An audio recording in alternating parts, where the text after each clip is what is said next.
आजकल काफ़ी लोगों को आपने देखा होगा व्हाट्सएप पे शादियां के लिए वर वधू एक दूसरे को ढूंढ रहे हैं। उनके माता पिता हो या वो स्वयं जो अपनी जीमेल या फ़ोन नंबर देकर अपने लिए या अपने औलाद के लिए वर वधू ढूंढ रहे हैं।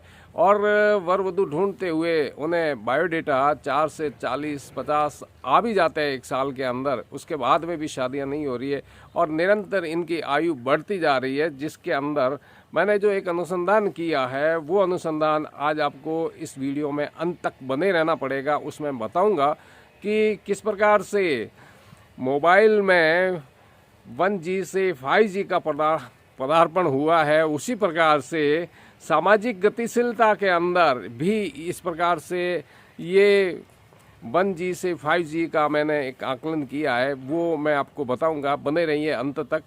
राणावत डाइट में आपका स्वागत है। जय श्री रामकृष्ण। आज आपको बता रहा हूं कि वर्तमान में काफ़ी लड़के लड़कियां देरी से शादी कर रहे हैं, जिसमें अभिभावकों की त्रुटि है या लड़के लड़कियों की त्रुटि है या समय की मांग है। वो आपको इस वीडियो को अंत तक ज़रूर देखने को मिलेगा। अगर आप मेरे चैनल पे नए हैं, चैनल सब्सक्राइब करें, वीडियो लाइक करें, अधिक से अधिक शेयर करें। मैं डॉक्टर गुना सिंह राणावत, साइकोलॉजिस्ट और डाइटिशियन, आज आपको इस प्रकार से वीडियो बता रहा हूं कि इसमें काफ़ी लोगों को फैमिली काउंसलिंग की भी ज़रूरत पड़ रही है, ताकि उनके घरेलू जो निर्णय लेने की क्षमता है वो कमज़ोर हो जा रही है। इसमें अब आप अनुसंधान मेरा सुनिए। लगभग 1920 के आसपास में, हो सकता है 5 साल ऊपर नीचे हो, आपने सुना होगा आपके गांव में बड़े बुजुर्गों से कि एक ज़माना था, उस ज़माने में जो 5 गांव का मुखिया या गांव का मुखिया है वो कह देता था, वो संबंध हो जाते थे, उसकी बात को टाला नहीं जाता था। उस समय लड़कियां हो सकता है 13 साल से 16 साल के बीच में रही हो, लड़कों की आयु 15 से 20 के बीच में रही होगी और 15 से 20 वर्ष की आयु हो सकती है। तो उस दौरान संबंध हो जाते थे, उन्हें कोई दिक्कत नहीं थी, सनातन संस्कृति थी, होता था, क्योंकि इसके जो साइड इफ़ेक्ट है वो कम आते थे। अब साइड इफ़ेक्ट काफ़ी आ रहे हैं। ब्रह्मचर्य का पालन करने में जो शिक्षाएं पहले या लिमिट थी वो अब बिल्कुल ख़त्म हो चुकी है।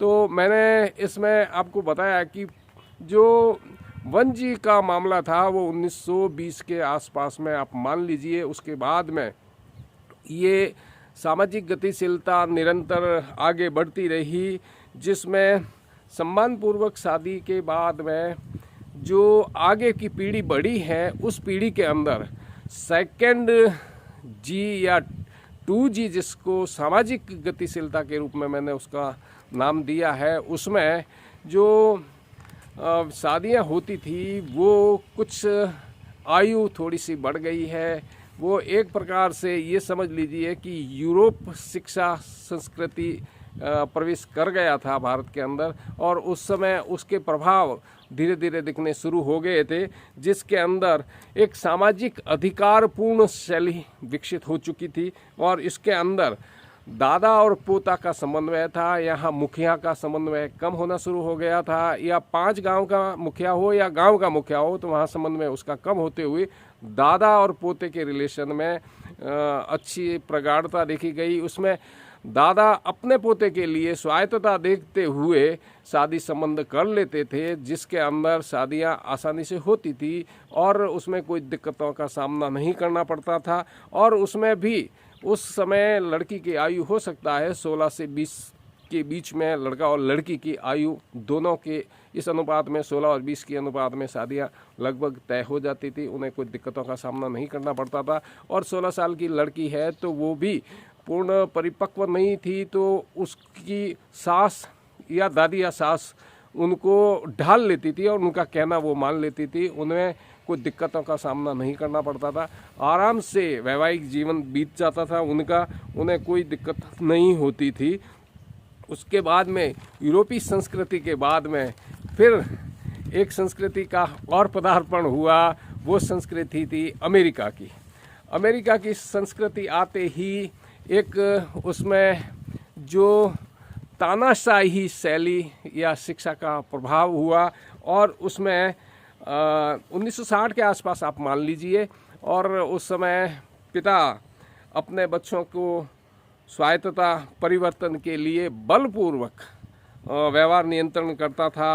अनपढ़ जो लड़की होती थी उससे भी शादी कर लेते थे, उनमें कोई दिक्कतों का सामना नहीं करना पड़ता था।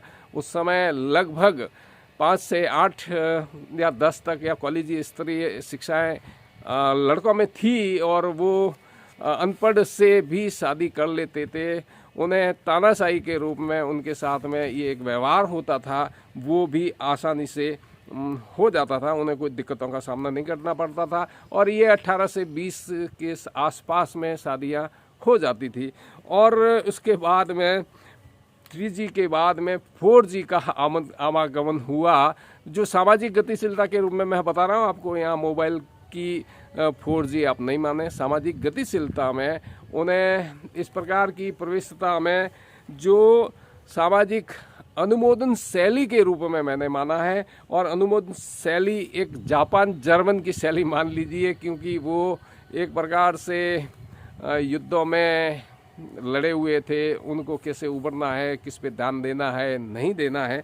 तो इस प्रकार से वो आप मान सकते हैं कि 1980 के आसपास में ये शैली जो आई थी, उससे पूर्व जो 3G थी वो 1960 मान सकते हैं, और 4G को आप 1980 के इर्द गिर्द मान सकते हैं। 5-10 साल आप आगे पीछे कर सकते हैं, ये एक अनुमानित आंकड़ा है मेरे पास में। तो इसके अंदर माता का थोड़ा सा हस्तक्षेप होना शुरू हो गया था। और जैसे मैंने 2 शब्द कहे हैं कि जापान जर्मन, यानी पिता के साथ में माता का भी हस्तक्षेप होने लग गया, और माता हस्तक्षेप करने लग गई, और माता का कब्जा धन के ऊपर, आर्थिक स्थिति पे होना शुरू हो चुका था। तो वो नियंत्रण करने लग गई कि अपने पुत्र या पुत्री के ऊपर जो अनुमोदन शैली है उसका प्रवेश हो चुका था, जिसमें समाज की स्वीकार्यता तो थी उनको, पर समाज की सहभागिता उन्हें पसंद नहीं थी। सास ससुर जी क्या कहते हैं वो मानने के लिए तैयार नहीं। सास ससुर तो मानते थे, क्योंकि वो फैमिलियाँ अपने पति के साथ में शिफ्ट होने से सामाजिक जो मान्यता है वो तो मान्य है, पर उसकी सहभागिता मान्य नहीं थी। इस प्रकार से एक सामाजिक गतिशीलता बढ़ती गई, और अपने परिवार में जो कमाई के ऊपर कब्जे होने से अपने पुत्रों को आक्षेप में मम्मी करने लग गई थी। और उसके बाद में जो 5G आई है वो समाज असंबंध शैली। काफ़ी व्यापारी लोग हो चुके थे, काफ़ी पति पत्नियां गांव से परिवार के बाहर में आ चुके थे। तो उस समय ये स्थिति हो गई जो वर्तमान काल समय आप मान सकते हैं।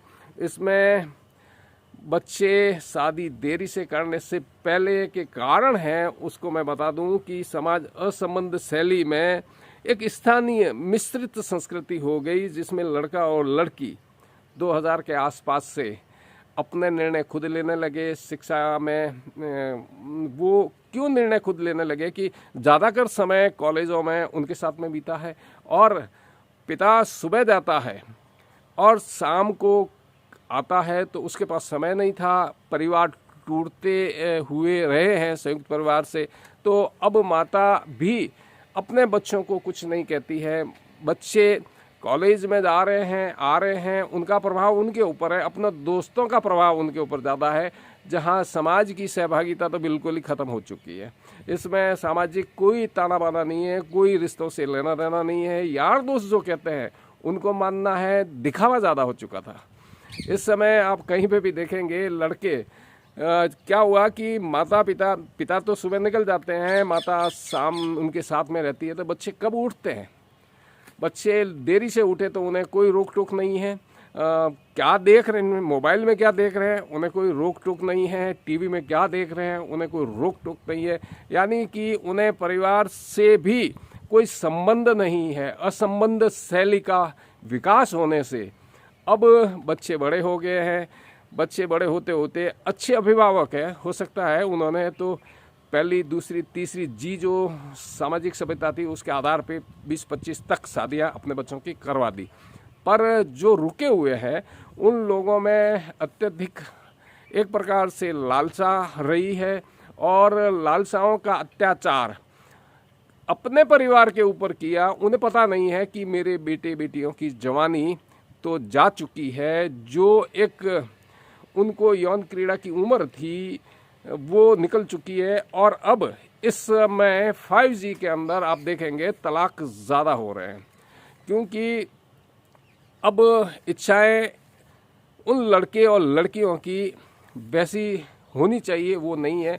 लड़की भले 17 लाख कमा रही है, पर लड़का वही ढूंढा जाएगा उसके एजुकेशन के रूप में उसको फिट बैठ। अब उन्हें ये पता नहीं है कि हमारे बेटे बेटियां अपने साथियों को देखने से किस प्रकार से कुंठित हो रहे हैं या नीर हो रहे हैं।